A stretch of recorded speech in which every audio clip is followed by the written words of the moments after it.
Saludos, Bernie, gracias por la invitación.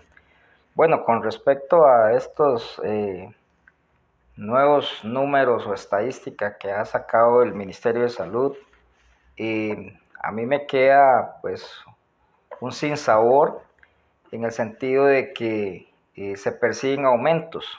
Eso es lógico por un lado, porque cada vez que crece la población, pues van a crecer la generación de residuos.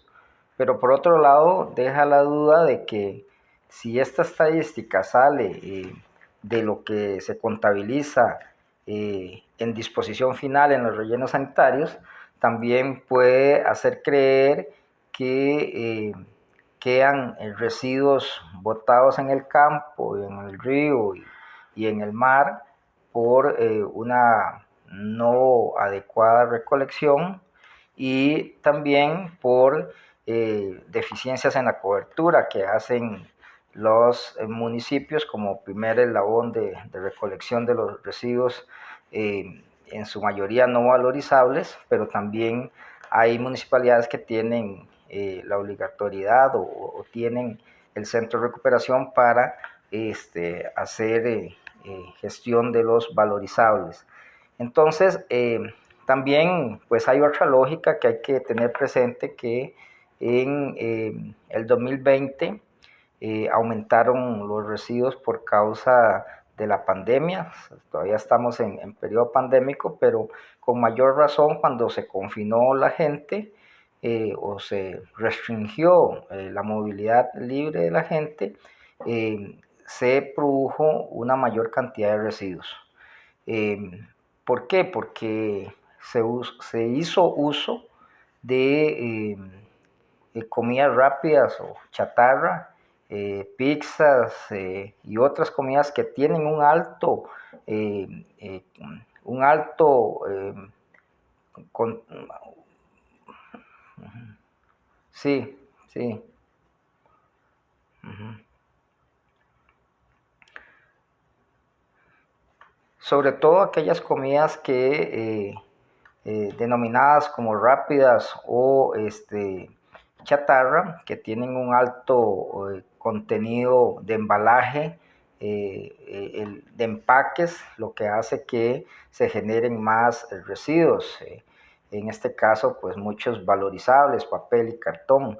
Y entonces tiende a aumentar y tendió a aumentar. Y por el otro, los residuos peligrosos como las mascarillas, las caretas, ropas desechables y demás. Entonces, eso hace que se aumente aún más la generación de residuos.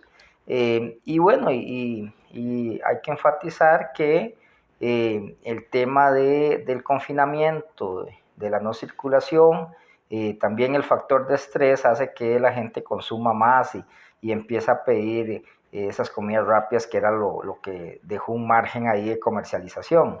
Y entonces esto se disparó, la generación, que eso tampoco está registrado, pero sí fue de gran impacto, no solo en el tipo de gestión negativa que se dio, donde uno en la calle pública veía las mascarillas tiradas como si fuera cualquier otro residuo ordinario, siendo un residuo peligroso, sino también porque había una incapacidad de gestión adecuada, porque la pandemia pues agarró de sorpresa a los gestores y a las instituciones y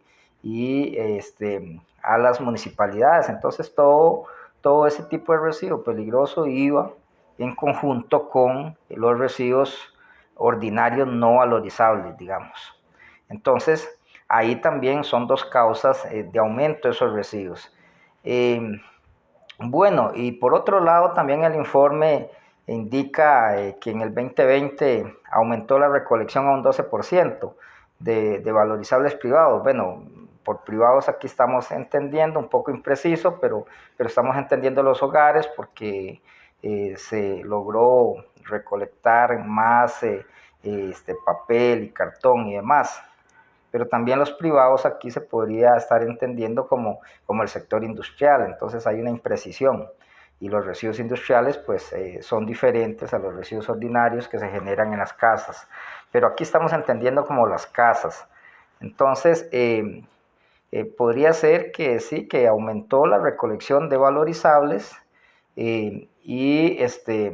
pero la generación de no valorizables que se destinó al destino final, el relleno sanitario, significa que quizás hay una incorrecta o inadecuada valorización, porque se supone que el 80% de los residuos que produce este país, el 80% podrían ser valorizables, ser objeto de valorización, pero sabemos que los que se disponen al relleno sanitario va hasta un 30 o más por ciento que podría haberse recogido antes de que llegara al relleno. Entonces, por eso es que también aumenta la disposición final, porque hay una incorrecta gestión integral, una incorrecta valorización de los residuos. En cuanto al reciclaje, bueno, ahí hay mucho que hablar. Se dice, bueno, los países de la OCDE que están integrando la OCDE, pues reciclan un 33%, es decir, un 30% de lo que cada ciudadano produce anualmente. Eso es un buen índice de reciclaje, pero acá tan solo se tiene una estadística comparado con esos países OCDE de 20 kilogramos por ciudadano, y que de esos 20 kilogramos un 6%, 6.6 dice OCDE.